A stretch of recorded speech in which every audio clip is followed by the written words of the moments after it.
Have you ever felt like a fraud, thinking you're not as competent as others perceive you to be? This sensation is known as self-doubt or imposter syndrome, invisible barriers that can prevent you from reaching your full potential. It's the nagging voice in your head that questions your abilities, the shadow that looms over your achievements, suggesting you're not deserving, that you've merely been lucky.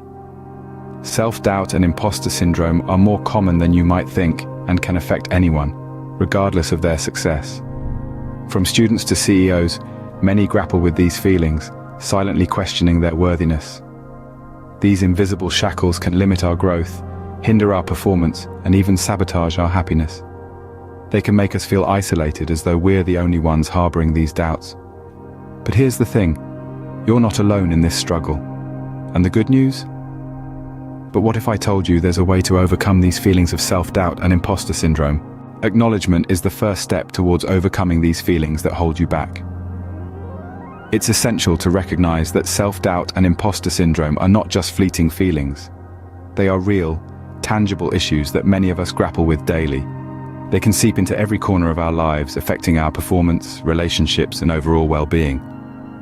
Denying or ignoring these feelings only gives them more power. Instead, we need to confront them head-on with courage and honesty. This process of acknowledgement is not about self-pity or wallowing in despair. It's about acceptance.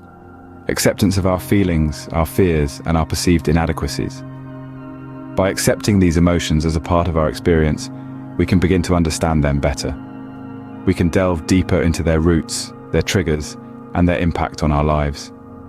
This understanding is crucial if we are to overcome these self-deprecating thoughts. Once you've acknowledged these feelings, you've already taken the first step towards overcoming them. Perspective is a powerful tool. It can turn mountains into molehills, and vice versa. It's like wearing a pair of glasses with different lenses. One is cloudy with self-doubt, and the other clear with self-belief. When you're plagued by feelings of being an imposter, it's likely you're looking through the cloudy lens. But what if you could switch? Reframing your thoughts is about changing that lens. It's about focusing on your achievements, not your perceived shortcomings. It's about affirming your worth, not questioning your value. Take a moment and think of all the things you've accomplished. No matter how small they seem, they're a testament to your abilities and resilience. Now flip the script.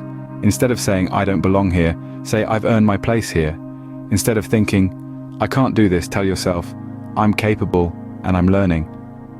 These are the mindset shifts that can change your world. By changing your perspective, you can start to see your value and realize you're not an imposter. Self-care isn't just about bubble baths and chocolate, it's about mental well-being too. It's a critical component to maintaining mental health, which is the foundation to combating feelings of self-doubt and imposter syndrome. When we talk about self-care, it's not just the physical aspect, but also nurturing our minds. We live in a world that's always on the go, and often we forget to pause, to breathe, to take a moment for ourselves. And this is where self-care activities come in. They're not just a luxury, but a necessity. Meditation, for example, helps in calming the mind and bringing clarity. Regular exercise, on the other hand, is not only good for the body, but also releases endorphins, the feel-good hormones. And let's not forget the importance of seeking support from loved ones. A simple conversation can do wonders in lifting our spirits and reminding us that we're not alone. Remember, taking care of your mind is just as important as taking care of your body. Actions speak louder than words, right? It's time to take action. Overcoming self-doubt and imposter syndrome is not a passive process. It requires you to step out of your comfort zone, to dare to believe in your capabilities, and most importantly, to take action. Think about it this way. Even the smallest step towards your goal is a victory against self-doubt. So, don't be afraid of starting small. It's the accumulation of these small steps that lead to substantial change over time. Consider setting achievable goals that align with your larger vision. Celebrate each accomplishment, no matter how small it may seem. These victories are proof of your capabilities, and they serve to boost your confidence and diminish self-doubt. Remember, overcoming self-doubt and imposter syndrome is a journey, not a destination. It's a continuous process of growth and self-improvement. So, start small, but start today. You're more capable than you think, and it's time you realized it.